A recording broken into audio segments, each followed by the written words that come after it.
আসসালামু আলাইকুম রহমতুল্লাহি ওবরাকাতু। প্রিয় দর্শক শ্রোতা ভাই বোন, আজ আমরা কোরবানির অত্যন্ত গুরুত্বপূর্ণ একটি মাসআলা নিয়ে কথা বলবো ইনশাআল্লাহ বিইذনিল্লাহ। আর সেটা হলো, আমাদের অনেক ভাই বোন যারা ইউরোপে অথবা পৃথিবীর বিভিন্ন প্রান্তে অবস্থান করছেন, তারা কোরবানির আগে অনেকেই বিভিন্ন শপে গিয়ে চুক্তি করে থাকেন যে আমি তোমার কাছ থেকে একটি পশু ক্রয় করলাম অথবা অমুক পশুটি কিনলাম, ঈদের দিন এই পশুটি জবে হবে এবং এতে যে পরিমাণ গোশত হবে সেই গোশতগুলো হিসেব করে মেপে আমি তার মূল্য তোমাকে পরিশোধ করব। গোশতের কেজি প্রতি কত মূল্য হবে সেটি হয়তো আগে থেকে চূড়ান্ত থাকে, কিন্তু পশুটিতে কী পরিমাণ গোশত হবে এবং তার মূল্য কত দাঁড়াবে এ বিষয়টি জানার জন্য ঈদের দিন পর্যন্ত অপেক্ষা করতে হয়। যে পরিমাণ গোশত পাওয়া গেল সেটা তিনি নিয়ে বাসায় চলে গেলেন মূল্য পরিশোধ করে, এতে কোরবানি বিশুদ্ধ হবে কিনা। এই প্রশ্নের উত্তর হলো যে এই পদ্ধতিতে কোরবানি করা হলে সেটি বিশুদ্ধ হবে না। তার দুটি কারণ রয়েছে। প্রথম কারণ হলো, কোরবানির পশু এটা পূর্ণাঙ্গভাবে জবাই করতে হবে আল্লাহর সন্তুষ্টির উদ্দেশ্যে।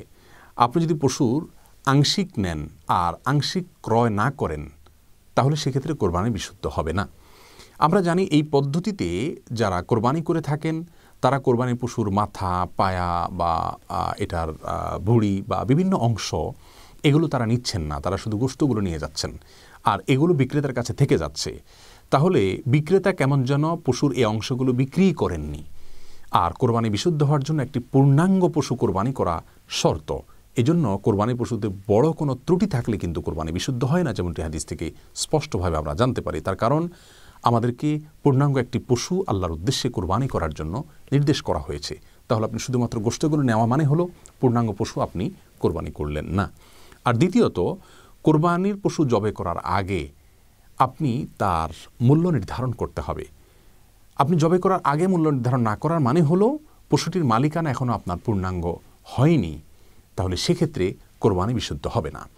এ বিষয়ে মারকাজুল ফতোয়া ইসলাম ওয়েব সহ বিশ্বের বিভিন্ন বড় বড় ফতোয়ার ওয়েবসাইটে মুফতিগণের ফতোয়া রয়েছে এবং মিশরের অনেক মুফতিগণের ফতোয়াও রয়েছে। আরাবিয়ান স্কলারদের মধ্যে থেকে সৌদি আরব অনেক বড় বড় উলামা ইকরামের ফতোয়া রয়েছে।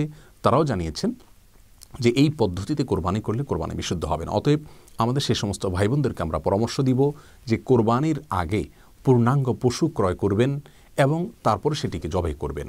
কোরবানির পশুর কোনো অংশ আপনি নিতে না চাইলে কাউকে দিয়ে দিবেন, সেটি ভিন্ন বিষয়, কিন্তু পশুর আংশিক ক্রয় করা অথবা তার মূল্য আগে থেকে চূড়ান্ত না করা এগুলো কোরবানি বিশুদ্ধতার জন্য অন্তরায়। আল্লাহ তাআলা আমাদের সকলকে বিশুদ্ধতম উপায়ে সঠিকভাবে কোরবানির বিধানকে পালন করার তৌফিক দান করুন। আসসালামু আলাইকুম রহমতুল্লাহি ওয়া বারাকাতুহু।